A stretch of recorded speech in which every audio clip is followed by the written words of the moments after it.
Today, the Department of Justice and State Department are announcing a historic $50 million reward for information leading to the arrest of Nicolas Maduro. The Maduro regime is not a government. It's not a legitimate government. We've never recognized them as such. They are a criminal enterprise that basically has taken control of national territory.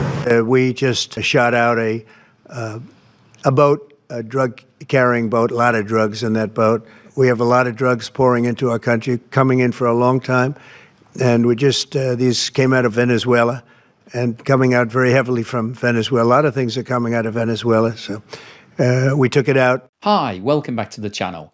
As you can see, things are heating up in the Caribbean, and I'm not talking about the weather. I'm talking about the relationship between the USA and Venezuela, which I think is now officially at an all-time low. And this represents seriously bad news for Venezuela, because if you've been following the channel, you'll know that Venezuela, which has the largest oil reserves in the world and therefore should be an oil-rich and very wealthy country, is struggling right now because of the sanctions that are in place by the USA, but also from the European Union and lots of other countries, and also due to the fact that its oil industry has gone to rack and ruin as a result of the nationalisation of everything during its previous communist regime. But things are heating up right now because of the drug war that's going on in the USA. Now, if you've been following the channel, you'll know that Donald Trump has been clamping down on Mexico, Canada, and China. He's imposed tariffs on all three of those countries, penalty tariffs as a result of the fentanyl problem that's happening right now in the US. Now, clearly, because there's not a huge amount of trade between the USA and Venezuela, he's not able to impose tariffs that would have any meaningful impact on Venezuela. So rather than doing that, what's happening right now is that there is a build-up of military equipment and personnel in the Caribbean very close to Venezuela. Now, just before we go on any further today, I want to talk to you about today's sponsor, Incogni, because one of the problems that we are all facing is identity theft. If you've ever Googled yourself, if you put your name into Google, you may find some very surprising results. You may find your date of birth, your phone number, your email, your address. And once criminals have that sort of information, they can steal your identity and do things like take loans out in your name, or just do things that are going to impact on you in terms of your creditworthiness, or maybe even disclose where you and your family live. And that's a major problem for a lot of us. But Incogni has a way of getting you off the internet. If they can't find you, they can't harm you. And that's what Incogni is trying to achieve. And if you sign up on their unlimited plan, you can have all of your data removed from all of the websites that you can find. Incogni will actually go to work on your behalf. I signed up with Incogni, and within minutes, they'd contacted 200 different databases to remove my personal details from the internet. And every single time I find another location where I've got information that's stored there, I just register it with Incogni, and they will ask for that data to be removed. And the great news is that you can get a 60% discount on an annual plan by going to incogni.com/JoeBlogs or clicking the link in the description below. In normal circumstances, the USA will have 1 or 2 Navy vessels in the Caribbean region. However, currently it has 7 warships and a nuclear-powered submarine. You can see from this graphic all of the different vessels that have been redeployed to the Caribbean area. And this represents a huge build-up of military personnel in the region. Now, there's no official rationale as to why this is happening, but there's certainly a lot of concern in Venezuela right now. And as you saw from the beginning of today's video, the reason why there's concern in Venezuela is because the USA have now put a $50 million reward that will be given to anybody that provides information for the arrest of Nicolas Maduro. So let's have a look at that official video that was posted recently by the US. Maduro uses foreign terrorist organizations like TDA, Sinaloa, and Cartel of the Suns to bring deadly drugs and violence into our country. To date, the DEA has seized 30 tons of cocaine linked to Maduro and his associates, with nearly 7 tons linked to Maduro himself, which represents a primary source of income for the deadly cartels based in Venezuela and Mexico. Cocaine is often laced with fentanyl, resulting in the loss and destruction of countless American lives. The DOJ has seized over $700 million of Maduro-linked assets, including 2 private jets, 9 vehicles, and more. Yet Maduro's reign of terror continues. He is one of the largest narco-traffickers in the world and a threat to our national security. Therefore, we've doubled his reward to $50 million. Under President Trump's leadership, Maduro will not escape justice, and he will be held accountable for his despicable crimes. If you have any information to bring this criminal to justice, call 1-202-307-4228 or go online. So that's the official video from the Department of Justice in the USA. So quite unusual for a country to post a video talking about a reward for the arrest of the leader of a South American country. But it's not just the reward that the USA is offering, it's now actually taking some military action. At the beginning of today's video, you saw Donald Trump saying that they've actually taken out a vessel recently that was reported to be carrying drugs from Venezuela that the US believed was destined to land in the USA. And following up from that, Donald Trump posted this on the Truth social media site. And it said, "Earlier this morning, on my orders, US military forces conducted a kinetic strike against positively identified Tren de Aragua narco-terrorists in the Southcom area of responsibility." Now, TDA is a designated gang in Venezuela. So this was a gang that started on the streets of Venezuela and has actually spread throughout South America. And there are pockets of this, or there were pockets of this, in US cities and also in US jails. And it was recently designated a terrorist organization back in February. And what Donald Trump is saying here is that this boat was being sailed by the TDA criminals and that they were taking lots of drugs. So TDA is a designated foreign terrorist organization operating under the control of Nicolas Maduro, who's the president of Venezuela, responsible for mass murder, drug trafficking, sex trafficking, and acts of violence and terror across the United States and Western Hemisphere. The strike occurred while the terrorists were at sea in international waters, transporting illegal narcotics, heading to the United States. The strike resulted in 11 terrorists killed in action. No US forces were harmed in this strike. Please let this serve as notice to anyone even thinking about bringing drugs into the United States of America. Beware. Thank you for your attention to this matter.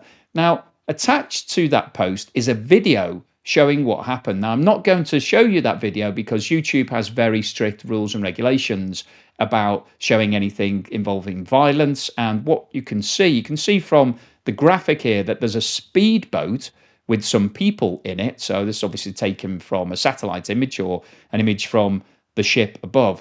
And what the video shows is that that speedboat is moving along the water at pace, and then all of a sudden it explodes. And Donald Trump is saying that that was the US military who were behind that explosion. Presumably, it was either a missile sent from a helicopter or a plane, or it was a drone attack. No details have been provided, but basically that boat was literally blown out of the water.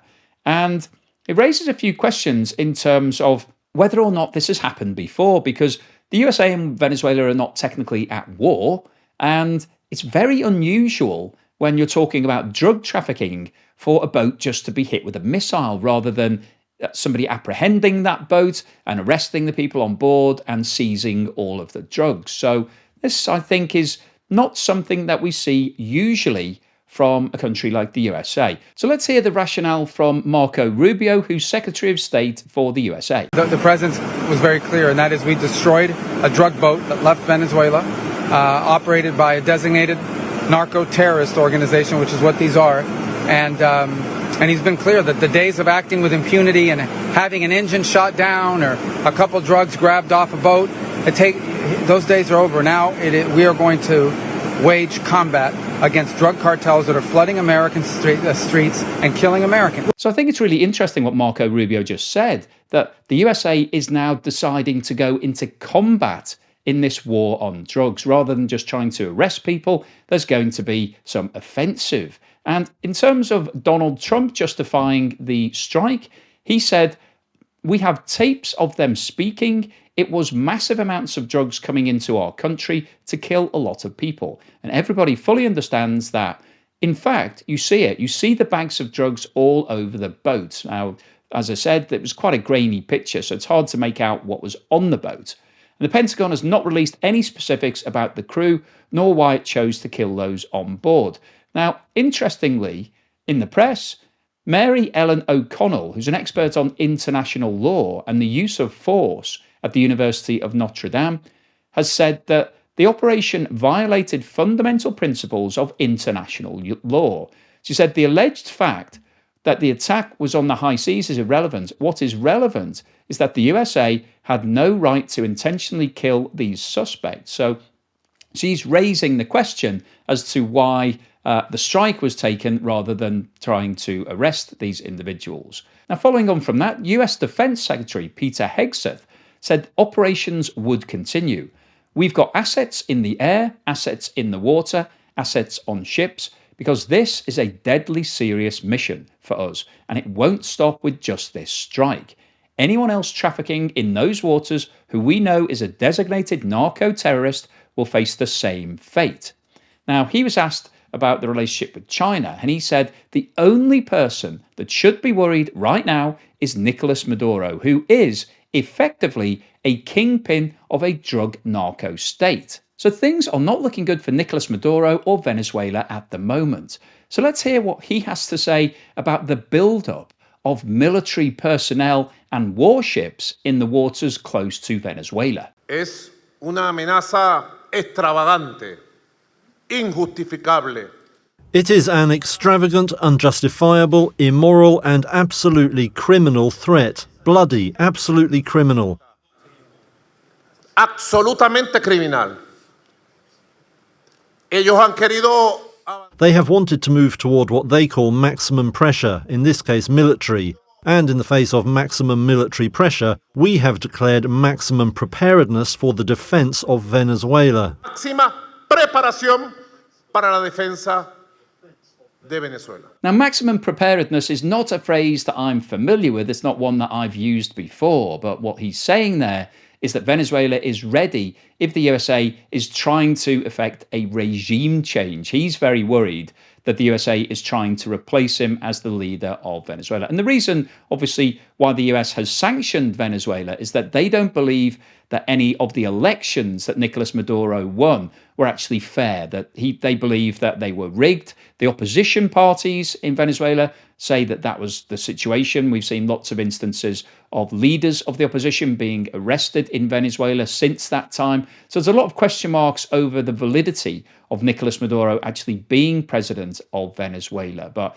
he's ready to defend himself. And it was reported recently that he's trying to pull together an army of 4.5 million people. And that's out of a population of around about 35 million. So that would represent 1 in 7 of the individuals in Venezuela being ready to fight. And when you think there's a lot of children and old people, that's basically the majority of people who are of fighting age. So not quite sure how realistic that figure is. Now, just before we move on any further today, I want to ask anybody that hasn't subscribed yet to please smash that subscriber button, because I rely upon your subscriptions to keep my channel growing. And also, I don't know who's watching if nobody subscribes. I know more than half of you that are watching my videos have not hit that subscriber button yet. So please do so, because it will put a huge smile on my face. Thank you very much, and let's get back to the video. Now, in terms of what's going on in the economy in Venezuela, because we've been following the country for a long time, I thought it was worth touching on where we are right now. Things are not going well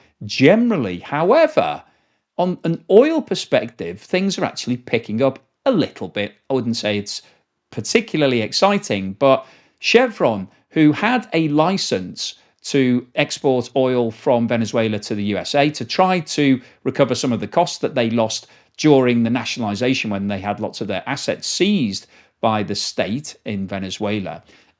They were allowed to export oil under Joe Biden. However, that was then stopped by Donald Trump for the past 3 months. However, it's now been put back into place. So Chevron are currently able to export oil to the USA. It's not a great deal. It's around about 60,000 barrels per day, but it's better than nothing. And interestingly, Venezuelan oil exports, partly as a result of that, have risen to a 9-month high. In August, you can see that they hit 966,484 barrels per day being exported. Now, the vast majority of that is actually going to China. So in August, it was 85%. Previously, it was around 95% because the USA had stopped receiving oil. So you look at this chart dating back to the start of 2022, you can see that there's a general upward trend here from around 400,000 barrels a day back in 2022 to almost 1 million barrels a day today. However, when you consider that Venezuela has the largest oil reserves in the world, and you look at countries like Russia, the USA, and the United Arab Emirates, where they are actually producing 9-10 million barrels per day, then Venezuela is seriously underperforming. And that's partly because it doesn't have any overseas investment, partly as a result of the fact that it nationalized a lot of the assets from overseas investors back in the 70s and 80s. So a lot of people had their fingers burned, and also there are sanctions in place. So even if you went there and set up an oil facility and were pulling millions of barrels of oil out of the ground each day, you've got a limited market to sell it into because most countries won't accept Venezuelan oil. So, but you can see that there's a slight improvement there. So things are picking up a little bit. Now, in terms of what's going on with inflation, because Venezuela is synonymous with inflation, you can see that over the past 3 years, we've seen a really interesting pattern. So in 2023, inflation was running at more than 400%, which is off the scale. And for most countries, they haven't been anywhere near those sort of numbers. Now, during 2024, Venezuela managed to get that down to a more acceptable level. It wasn't low by any means, but it was down to 30%-ish. However, over the past 12 months, we've seen things ramping up again, and currently inflation is running at 170%. Well, that's the official rate. I think the actual inflation on the streets of Venezuela is much worse than that. But you can see that things are starting to get worse again, and that's partly linked to the fact that the sanctions are being ramped up and they're being heavily policed. So Venezuela is struggling not just to find export markets, but also to be able to export its oil to anybody apart from China. And as a result of the rampant inflation, the exchange rate for the Venezuelan bolivar has been tanking. So you can see here the movements over the last 12 months. 12 months ago against the US dollar, it was $1 US was trading for around 37 bolivar. Today, it's 150 plus.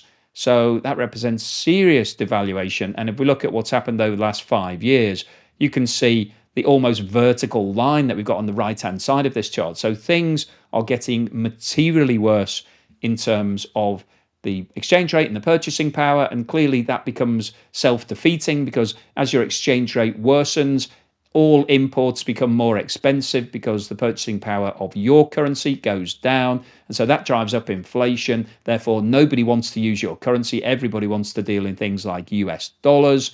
And so this becomes a really vicious circle. And that's what's happening in Venezuela at the moment.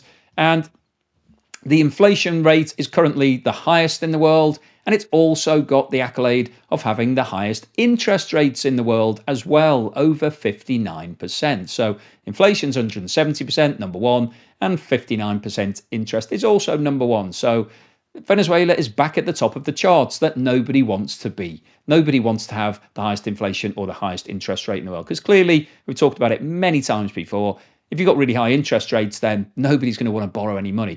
And if we look at what's happening with the money supply, because generally what happens when you have inflation is that the central bank starts printing lots of money to try to keep up with the rate of inflation, and this becomes a really vicious circle. And you can see that over the past 2 years, and particularly in 2025, the supply of money has increased hugely. The economy is in a very serious situation. It's very bad news right now, and things could get worse if it does get drawn into some form of military conflict, or the sanctions start to get policed even heavier from Venezuela's perspective.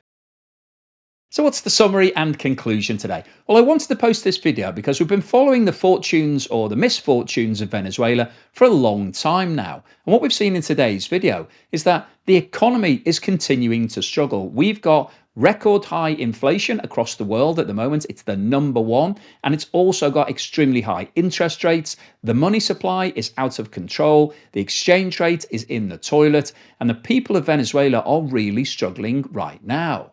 And things look like they're about to get worse because Donald Trump has Venezuela very firmly in his crosshairs. He has targeted the country. He's saying that part of the drug problem in the USA is the responsibility of Venezuela. Venezuela is responsible for exporting lots of drugs, and he's identified Nicolas Maduro as being the kingpin behind that whole drug regime. Now, in terms of what's actually going on in Venezuela, is Nicolas Maduro actually masterminding all of these drug networks? Well, I think the reality is that there are cartels within Venezuela who control all of the drugs.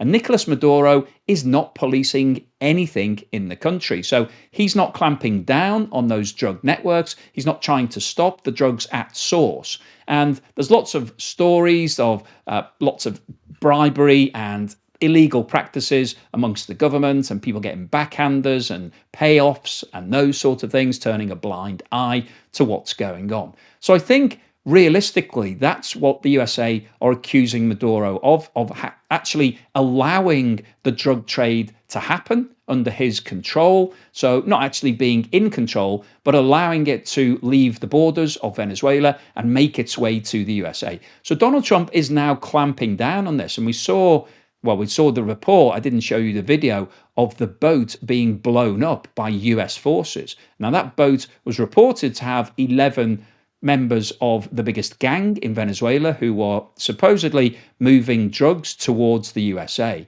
And this is really an interesting step because the US has now gone straight to taking action against these boats, not trying to apprehend the people, not trying to arrest them and seize the drugs, literally just blowing them out of the water.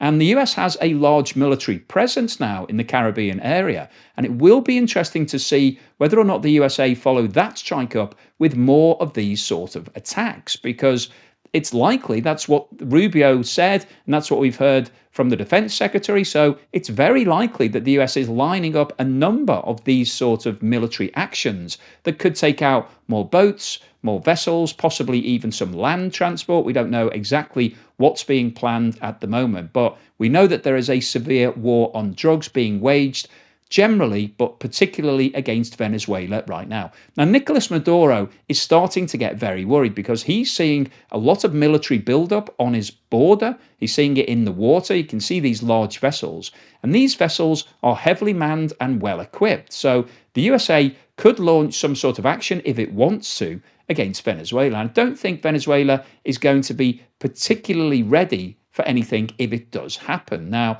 it's unlikely, I don't think, that we will see a regime change. But as you saw right at the start of today's video, the US has offered a $50 million reward for information leading to the arrest of Nicolas Maduro. So they've got him firmly in their sights. They are trying to arrest him, trying to take him out of the leadership. And it will be fascinating to see what does happen over the course of the next few months, whether or not we do see any sort of action taking place in Venezuela itself, not just in the Caribbean Sea, which are international waters, and so therefore not an invasion of Venezuelan territory. But I wanted to post this video because I think the ramp up of tension between the USA and Venezuela is really interesting at a time when Venezuela is already on its knees. It's not really in a position to do much to defend itself, but I think President Trump is saying that Nicolas Maduro should not be the leader of Venezuela, that he wasn't rightfully elected, he should be removed, and it will be interesting to see whether or not that does happen at some point over the next 6 to 12 months. So hopefully you've enjoyed today's video, found it useful, informative, and thought-provoking. Thank you for watching this video all the way through to the end, and thank you so much to everyone that's supported me. If you haven't subscribed yet, please do so, because I rely upon your subscriptions just to keep the channel moving forward. But thank you so much to everyone that's supporting me directly. If you bought me a coffee or sent me a YouTube super thanks or signed up as a Patreon or YouTube member or buy me a coffee member, thank you for that support. Really helps keep me going. And here's something to put a smile on your face.